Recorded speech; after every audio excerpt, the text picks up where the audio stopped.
Hey guys, it's Brandon. Just wanted to do a quick video and run you through the easy process for applying military stencils. Let's get to it. Step one, I must preface, make sure you have a clean, dry surface. And then the next step, remove the adhesive backing, and as you can see, I am carefully aligning it. In this case, the Prestone 44 stencil, I'm aligning it between the O and the N in Prestone. Once aligned, take the spatula, you want to grasp it firmly, and as I'm demonstrating here, I am carefully pressing it into the center seam. Be careful that you don't press too hard because you can run the chance of ripping or tearing the stencil.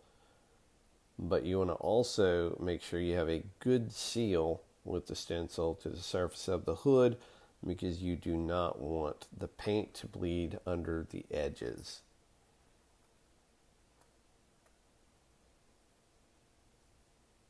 And as I just continue to work all the bubbles out from underneath the stencil, and just take your time.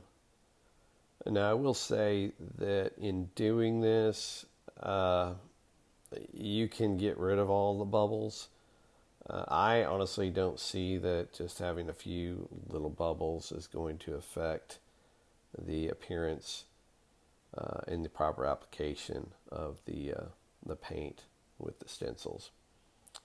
Here I am moving on to the next step, and that is the removal of the white paper. Now, be careful in doing this, because when you peel the white paper back, hold it flat against the surface of the hood. And the reason I say do it this way is it provides more control or a focus to the peel, and it lessens the chance of you just pulling the stencil off as well. Especially right there where I'm at the center seam, because of the indentation, the stencil doesn't typically adhere as well, so be extra careful there. And then once we have the stencil removed, or the white paper rather, you'll move on to step 3. I always use the white paper because it does have some adhesive on it, just to kind of start the mask. Now, I don't really show masking off in this video, but I use the brown painter's paper, or some people refer to it as butcher paper, and I just carefully tape off well around it so that I do not get any overspray. And here we are moving on to step 4, and that is the removal of the stencil. And as you can tell, I'm trying to be very, very careful.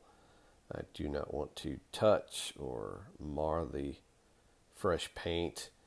Now, I will say that I have found that it works best if you let the paint dry for about 10 minutes or so. If you let it dry too long,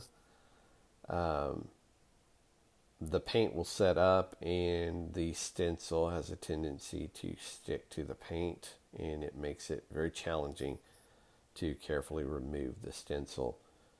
A few tools that might make this easier are tweezers, and I've seen some guys, they'll use an X-Acto knife or even a needle, something that's sharp that you can actually get in and pick at the stencil and get it to lift off on those stubborn areas.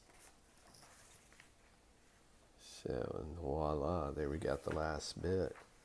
So as you can see, this process is really easy, and Scott at Military Stencils, he has an amazing product, and I am just very pleased, and a big shout out and thank you to him.